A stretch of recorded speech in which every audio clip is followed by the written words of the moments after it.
Assalamualaikum warahmatullahi wabarakatuh. Madayaw, ugmayong adlaw kaninyong tanan. Maganda araw sa inyong lahat. The Office of the Vice President is deeply concerned about the welfare of Filipinos working and living in the Middle East as hostilities continue to escalate.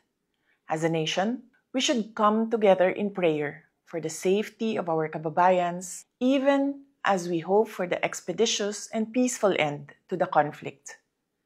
Sa ating mga kababayan sa Middle East, napakahalaga ng inyong kahandaan, ngayon higit kailanman. Umiwas sa fake news, disinformation, at misinformation.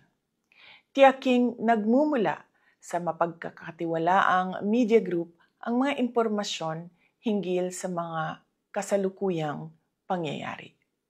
Pakinggan ang payo ng mga otoridad para sa maayos na evacuation at iba pang mga importanteng hakbang para sa inyong kaligtasan. Higit sa lahat, manatili tayong mahinahon at matatag. Dala-dala ang ating pananampalataya sa Diyos at pag-asa para sa kapayapaan.